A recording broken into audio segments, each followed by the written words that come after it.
Hello everyone, this is your educator Priyanka Thakur. I'm teaching you life sciences and welcome you all on our YouTube channel Guru Mantra Shikshaka Granth. So today we are going to start with photosynthesis. This is the part 1 in which we will be knowing about chloroplast and photosynthetic pigments. So don't you dare to think this is a very easy topic and we are not going to watch this video, but you are going to watch this video, I know. Sometimes we do the wrong questions on very easy topic just because we take them for granted. Okay, so don't take any of the topic for granted because every topic has its own importance. Fine. Okay, so we'll be starting with the question which is on your screen. Okay, read the question very carefully and then answer in the comment section. I'm asking you the question, but you're not answering me. Okay, but I want you to answer, and I will keep asking you the such kind of question in each and every of my lectures. But if you are not answering, then I cannot do anything. Rather, I will keep asking anything else. And the students who are watching my videos in Hindi, they are now answering. But only the students who are watching the videos in English, they are not answering the question. Okay, but still here is your question. Microprocessor complex which is involved in processing of primary mRNA into pre-mRNA is formed by, and here are your options and you have to choose the correct out of these. Okay, so here you are having the option which you need to choose. You will carefully read each and everything and then answer your question. Fine. Okay, I'll be waiting for your answer. Please do comment in the comment section. Fine. Okay, let's talk about photosynthesis now. You are studying photosynthesis of from quite a long time. Okay, from your school time. Okay, so you definitely know about the process, but still I want to tell you what exactly is photosynthesis, what happens in photosynthesis. Okay, so this is a process in which plants and also some bacteria and protists, they will use the energy, from sunlight. They will use the solar energy. And what will they do by this with this solar energy? They will also use carbon dioxide and water, and chlorophyll will be absorbing this solar energy. And then after all these components all together will form a sugar molecule, and oxygen will be released as a byproduct. Thank God plants are releasing oxygen as a byproduct. Okay, and we need to grow more and more plants so we'll keep breathing in the fresh air which is getting spoiled day by day. Okay, which is not fresh anymore now, as especially in the cities. Fine. So this glucose is converted into pyruvate. Okay, and then there is release of adenosine triphosphate during the conversion of glucose into the pyruvate. And this is done by cellular respiration. This happens in our bodies and also in the plants as well. But plants, before synthesizing the glucose, they can synthesize ATP even before synthesizing the glucose. Even to synthesize glucose, they require energy. And from where they get the energy? They get this energy from sun. They use light energy and convert this light energy into the chemical energy, which is adenosine triphosphate and NADPH. Okay, this ATP and NADPH will be formed during the light reactions, and these energies will be used to fix the carbon dioxide and reduce this carbon dioxide to produce sugar. So even plants want to synthesize their food, they do require energy. This energy is provided by the sun. Clear? They convert the solar energy into the chemical energy. Fine, we understand it, ma'am. Okay. Now this photosynthesis process, it can be oxygenic, it can be anoxygenic. Okay, it can be oxygenic or anoxygenic. Now what happens during oxygenic process? During oxygenic process, water will be used, carbon dioxide will be used, light will be used, and oxygen will be released as a byproduct, which happen in most of all the plants. Okay, and it also happens in photosynthetic protists, cyanobacteria, All these releases oxygen during photosynthesis as a byproduct. This is we call oxygenic photosynthesis, in which oxygen is released. Although there are some differences between oxygenic photosynthesis in plants, algae, and cyanobacteria. It means photosynthetic it means that is oxygenic photosynthesis is not same in all plants, algae, and cyanobacteria, because we know that there will be structurally different, so there might be some variation among all these, like plants, algae, and cyanobacteria. They will having a different modes of oxygenic photosynthesis. Okay, they will be having the different component. Okay, it may be possible, but the process is quite similar. In oxygenic photosynthesis, water is the electron donor, and since its hydrolysis releases oxygen, the equation for this process become this equation. Okay, so we understand that during oxygenic photosynthesis, water is going to be the electron donor and oxygen will be released as a byproduct. This is the equation: 6 carbon dioxide, 12 molecules of water, light energy, chlorophyll will be absorbing this light energy, and there will be the formation of glucose molecule along with this oxygen, and water molecule will be released as a byproduct. Okay, it means 1 molecule of carbon dioxide and 2 molecule of water are required. For 1 molecule of carbon dioxide, there is the requirement of 2 molecules of water. Clear? This is light reactions, okay, in which ATP and NADPH will be synthesized and it will be used during the formation of sugar molecules. And for oxygenic photosynthesis, there will be the release of oxygen. Fine. What happens then in oxygenic photosynthesis then? We know that if in oxygenic photosynthesis there is a release of oxygen, then in anoxygenic photosynthesis there would not be any release of oxygen in this process, where light energy is captured and it is converted to ATP. But there is no production of oxygen. All the process is same, but only the difference is that oxygen is not being released in case of anoxygenic photosynthesis, which was releasing during the oxygenic photosynthesis. Okay. Now, therefore, we understand that if there is no release of oxygen, that in case of anoxygenic photosynthesis, water is not going to be the electron donor. Okay, there are many group of bacteria which undergo this anoxygenic photosynthesis. It means they do require light for for preparing their food, but they do not require water. They are not using water.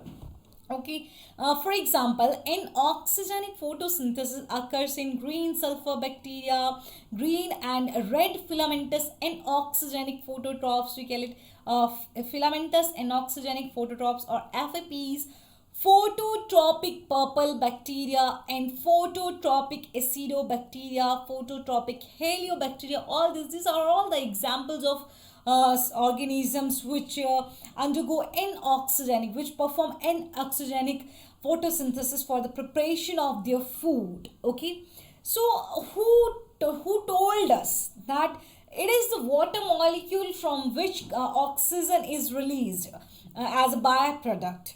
We first very earlier, during earlier days, when we didn't know much about the photosynthesis, we used to think that this oxygen molecule is a result of carbon dioxide breakdown. But C.B. Van Niel, he suggested that he experimented on Chromatium venenosum and found out that oxygen is derived from water. Okay, it is released from the water and not from the carbon dioxide. How does he come to know this? Because he saw that Chromatium venenosum, which does not use water but use H2S, hydrogen sulfide, instead of water, there is release of 2S, that it will be sulfide, not A. Okay, there is release of sulfide and not oxygen. From here he got the idea that it's not carbon dioxide. If it is carbon dioxide, then there will be the formation of oxygen again, but no, Here, in this case, oxygen was not released as a byproduct. Instead, sulfide was released. From here, he got the idea that it's water molecule which will be responsible for the release of oxygen as a byproduct. Okay, so thanks to the plants that we are surviving today, and please grow more and more plants and tree as much as you can. I belongs to Himachal Pradesh. Okay, let me tell you this. I am from Himachal, so I'm having plenty of trees around me. Okay, whenever I walk out of my place, I used to see like in other cities there are no trees as I have in my state. Okay, so keep it aside and let's talk about our lecture again. Here is our chloroplast in which photosynthesis process will take place. It has outer membrane. You are well aware of its structure. Okay, here's inner membrane, and there is a space between outer membrane and inner membrane, and this space we call intermembrane space. Now remember, outer membrane is thought to be of eukaryotic origin, while inner membrane is thought to be of prokaryotic origin. Okay, that is what we think, that outer membrane, we do not think it, but scientists told us this thing, that outer membrane is of eukaryotic origin while inner membrane is of prokaryotic origin, and this inner membrane consists of fluid inside it which is called stroma, and this stroma is actually thought to be the cytoplasm of prokaryotic cell. You know about endosymbiotic theory. What does theory talk about? This is a cell within a cell. Okay, endosymbiotic theory. Fine. Then there is some sac-like structure. Okay, these are called thylakoid. Each one of these is called thylakoid, but these thylakoid get stacked one over other in the form of piles. Okay, they pile one over other, and all together they form a granum. These are all together called grana, but one is called granum. Okay, but one thylakoid, one ring you can see, one sac that you can see is a thylakoid. Fine. These granum will be attached to each other. They will be connected to each other with the help of lamellae. You can call them thylakoid lamellae or stromal lamellae. Okay. Inside of the thylakoid is called thylakoid lumen. There are three membranes actually, you can see here. This is the outer membrane. Inner membrane is this is the thylakoid membrane. Okay, so where is lumen? Lumen is inside the thylakoid membrane. That our cyclic and non-cyclic photophosphorylation, or I would say light reactions, occurs on the where light reactions takes place over the membrane of thylakoid, or it will also takes place on the membrane of lamellae, but dark reaction will be occurring in the cytoplasm and not inside the granum, or we can say lumen of the thylakoid. Fine. Okay, I know that you already knew about the chloroplast structure and all. Okay, but let's talk about photosynthetic pigments now. Photosynthetic pigments. See, many a times question is being asked on the structure of the chlorophyll or carotenoids, or the difference between the structure of chlorophyll A and B. And so you should know about all these things. So we know that what is the function of photosynthetic molecules? Photosynthetic molecules will be capturing the solar energy. Okay, we know that solar energy, sunlight, is used by the plants, and they convert this sunlight into the chemical energy. But for capturing this solar energy, they have some photosynthetic molecules, and followings are the photosynthetic molecules here. Number one, and the very important one, is chlorophyll. This is, as you can see, is a polycyclic but planar and tetrapyrrole ring structure. This is a tetrapyrrole ring structure, and it consists of a central magnesium ion. Remember this, magnesium ion is present in case of chlorophyll. And 4 nitrogen you can see here. There is four pyrrole rings, 1, 2, 3, 4. Okay, you will see, ma'am, we can also see fifth ring. But this is a cyclopentane ring. This cyclopentane ring is fused to the third pyrrole ring. Clear? And ring 4, okay, this it has a propionyl group, propionyl group, which is esterified to a long chain tetraisoprenoid alcohol, which is mostly phytol in case of chlorophyll A and B. Okay, this is a tetraisoprenoid alcohol, R4, phytol. Clear? So you know that there are 4 pyrrole rings in case of chlorophyll, and which will consist of a central magnesium ion. They also have a 5th ring which is attached to the 3rd pyrrole ring, and on the 4th pyrrole ring there is present a phytol side chain. Clear? Let's talk about this R1, R2, R3 groups also.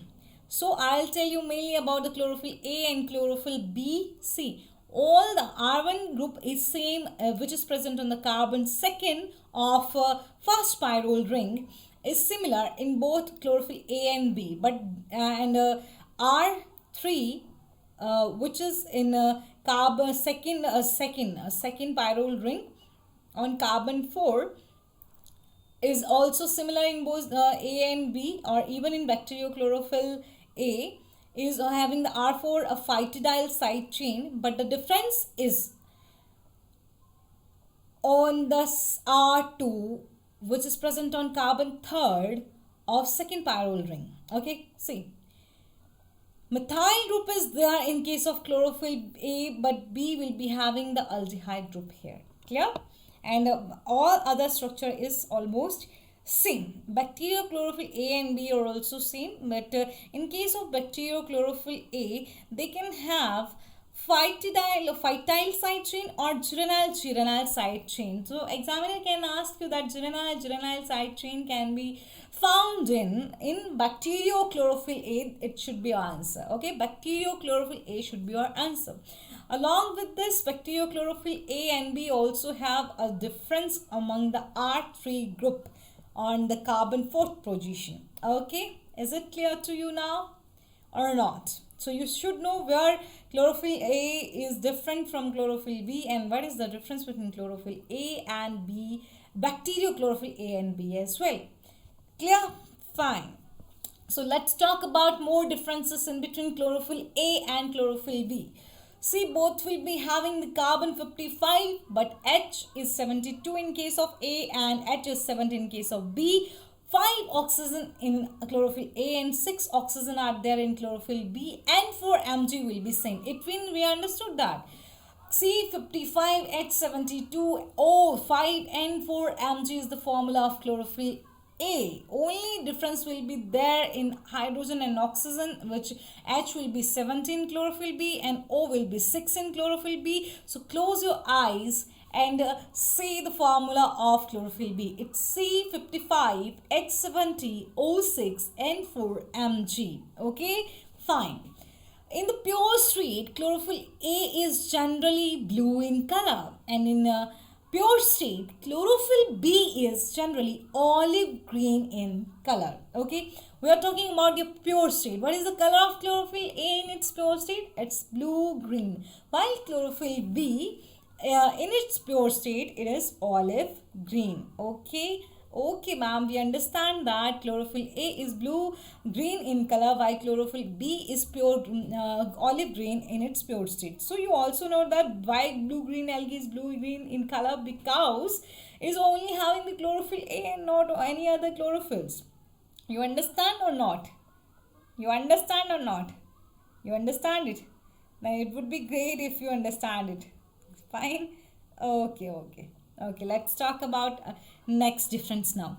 Pyrrole second ring, it contain methyl group, and pyrrole second ring contain aldehyde group. We know that. And chlorophyll A is the essential photosynthetic pigment. It is present in almost all the photosynthetic species. All the species which are synthesizing their own food by the process of photosynthesis, they will definitely have the chlorophyll A, while chlorophyll B may be and may not be present. Like in cyanobacteria, chlorophyll B is absent. Okay, so it may act as an accessory photosynthetic cases in some organisms. So Chlorophyll A absorbs more red wavelength as compared to blue violet wavelength, while chlorophyll B will be absorbing more violet blue wavelength as compared to the red wavelength. See, chlorophyll A will be absorbing more red wavelength and it will be reflecting blue green, okay, lights. That's why we see the blue green color of the chlorophyll A, and chlorophyll B is generally olive green in color, as more than the red color, okay, more than a blue violet color, it absorbs more blue violet color as compared to the red wavelength of the light, okay, but it is olive green in its pure state. It also absorbs, both of them are absorbing the red wavelength, blue violet wavelength, but in case of chlorophyll A, there will be more absorption of red wavelength, okay, and chlorophyll B, there will be more absorption of violet blue wavelength. Okay, fine. Now let's talk about other accessory pigments, which is carotenoids. Carotenoids, these are the conjugated hydrocarbons. You can see these are the conjugated hydrocarbons. You will see about 40 carbons in these, and these are formed by the condensation of about 8 isoprene units. How many subunits? 8 isoprene subunits. These hydrocarbons are lipid soluble. Do not forget that carotenoids are lipid soluble. They are definitely present in the plasma membrane, and these lipids can be divided into two subclasses. Okay, these lipids can be divided into two subclasses. One is xanthophylls and other is carotenes. See, in xanthophylls, oxygen is present. It contains oxygen, while carotenes does not contain any oxygen. These carotenoids, they will impart yellow color to the leaves during the winter, and they will be responsible for the orange color of the carrots. Okay, you can laugh loud. Fine. These carotenoids are responsible for the orange color of the carrot, and hence they are named as carotenoids. Mainly carotene is present in the carrots. Okay, so what is the function of carotenoids? This carotenoid captures the light energy. It also captures the light energy, but it transfers its energy to the chlorophyll, which is present in the reaction center. It will be capturing the energy, but it will transfer that energy to the chlorophyll molecule.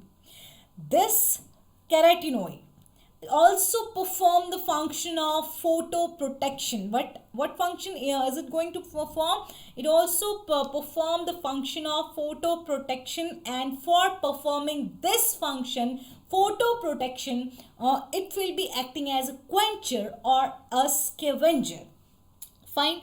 So we got to know that carotenoids can act as quenchers as well as the scavengers, because they are going to perform the function of photoprotection. They will be protecting the cellular components from photo inhibition. Okay, these cellular components could be damaged due to high light intensities. So carotenoids is going to protect all these cellular components. And how it will perform its function, let's talk about this.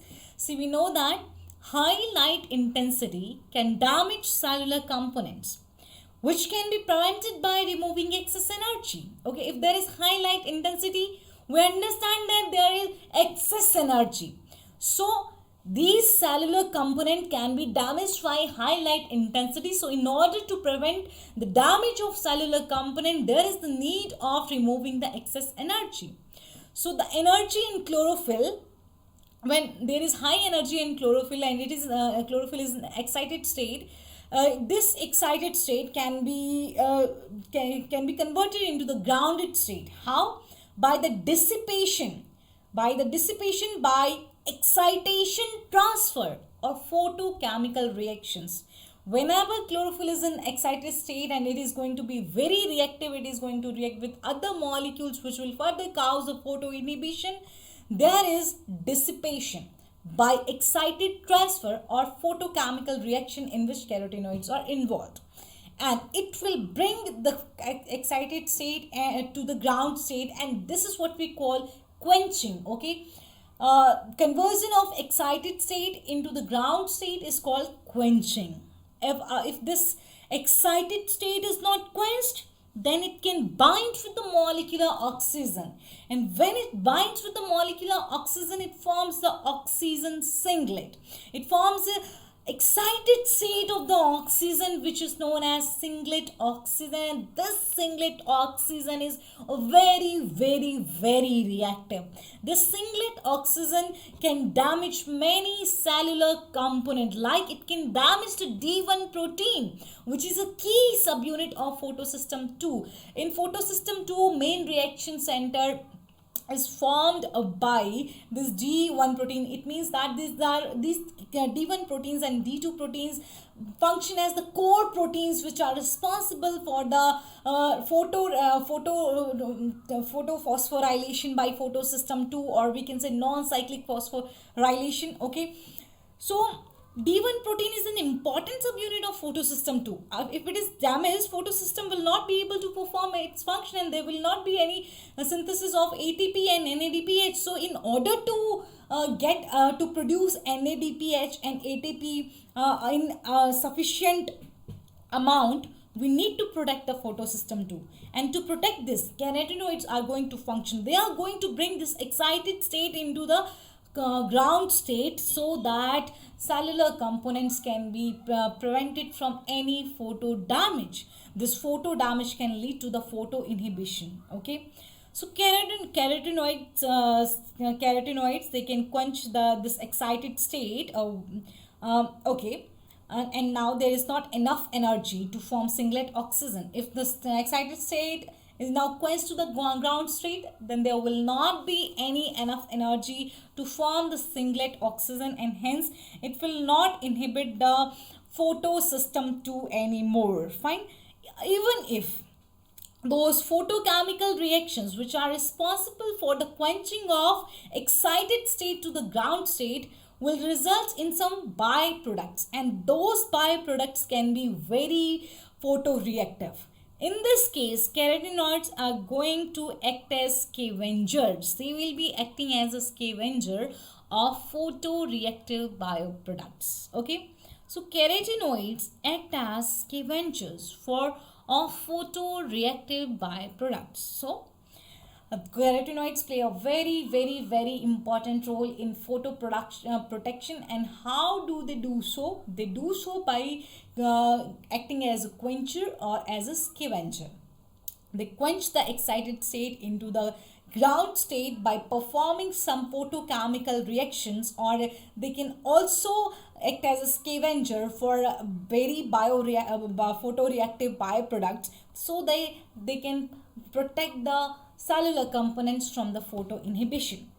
Carotenoids, they can also play a role in non-photochemical quenching. Okay, so now for doing this, they bring the excited state of chlorophyll in the ground state, but there is no involvement of photochemical reaction. Now it will occur, it will happen, it will be done like a chlorophyll will be brought to the ground state from its excited state only by emitting the energy as heat. Clear-cut mechanism of this reaction is not completely known, but the xanthophylls, the carotenoids, these are the xanthophylls which are going to perform this function. These are mainly viola xanthine, zeaxanthine, and anthera-xanthine. What are these?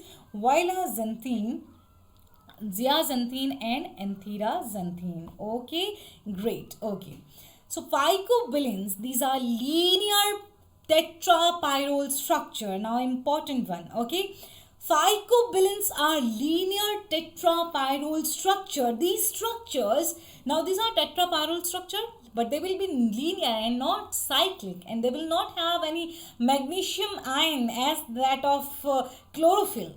So phycobilins, these are structurally similar to bilirubin, which is a bile pigment. Okay, main phycobilins are phycoerythrobilin, phycocyanobilin, and allophycocyanobillins. What are these? Phycoerythrobilin, phycocyanobillin, and allophycocyanobillin. These are the main phycobilins. Now These phycobilins, what is special about these phycobilins? These phycobilins can bind to some water soluble proteins. These phycobilins can bind to some water soluble proteins by thioether bond, which is a covalent bond. And this question can be asked by you. Okay, what is special about phycobilins? Phycobilins can bind with some water soluble proteins by a thioether bond, which we call a covalent linkage, covalent bond. Clear? Okay. See, we have heard about phycoerythrin, we have heard about phycocyanin. Phycoerythrin, phycocyanin are mainly found in red algae and blue green algae. We are in red algae and in blue green algae. Fine. Okay. Then how this phycoerythrin is formed? These phycoerythrin and phycocyanin, these are nothing but phycobilin proteins.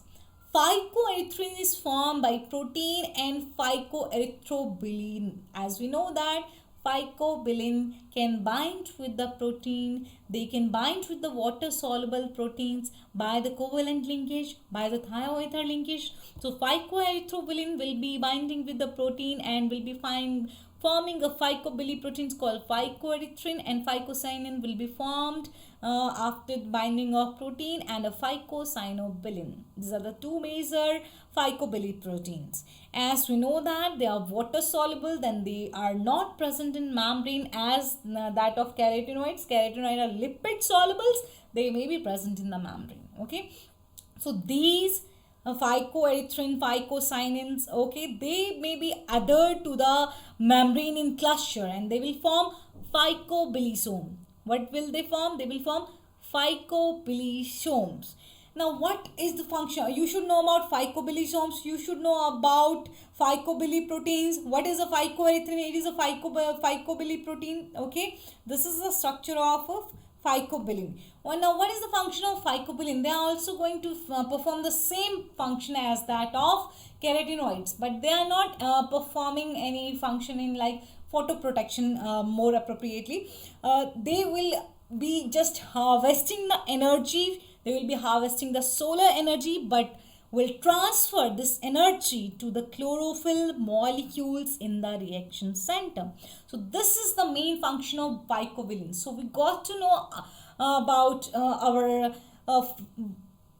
molecules which are responsible for harvesting the solar energy. Okay, in the next lecture we will talk about our our photophosphorylation reactions, our photosystem 1 and 2. So do wait for that video. I hope you understand each and everything very well. So what you have to do, you just have to press the like button, subscribe to our channel, and do join our Telegram channel. You can see the description box, okay, and can join us wherever you want. But one thing that you have to do, you have to share this video as much as you can. That's all. Thanks for watching this video. Bye bye, take care.